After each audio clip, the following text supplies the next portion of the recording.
Welcome to night number 98 of History Bedtime Stories in bed in our pajamas, and tonight we're talking about Reverend Orrin Cook Thompson.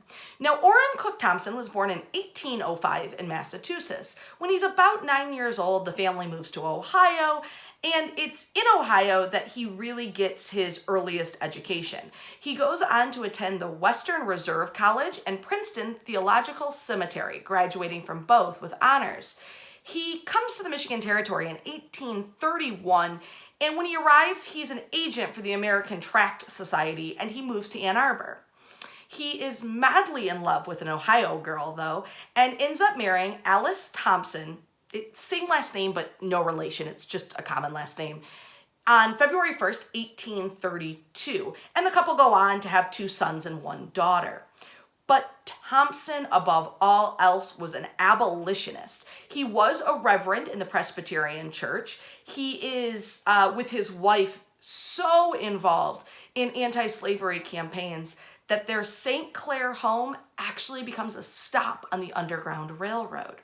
Thompson, along with his wife Alice, founded the St. Clair Academy in 1842. It's a Presbyterian school that goes on to educate some very important Detroiters like Friend Palmer went there. He becomes a Michigan senator later on in his life.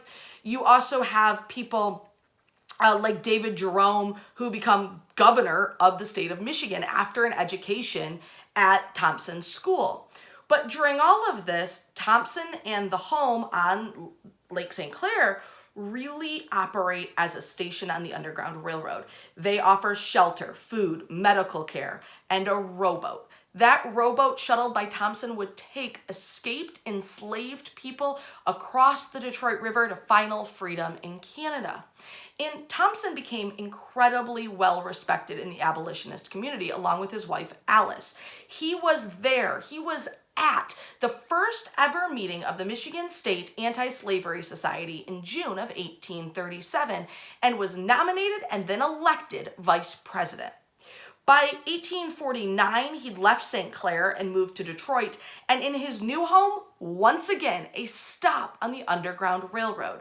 And for those of you unfamiliar with the term Underground Railroad, what it refers to is not a railroad, not a locomotive of any kind, but a series of people and safe houses that could guide you one to the other to help you find freedom in the North in Canada.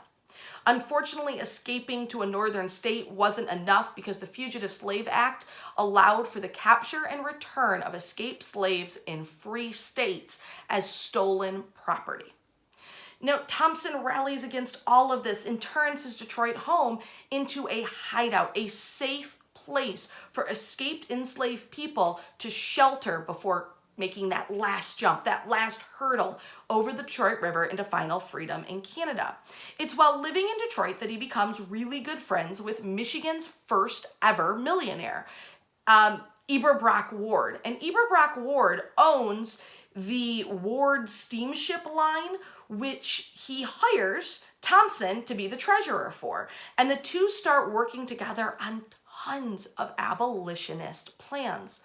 Now, while they recognize the global need to end slavery and the big macro problem, Thompson is also uniquely interested in helping the individual.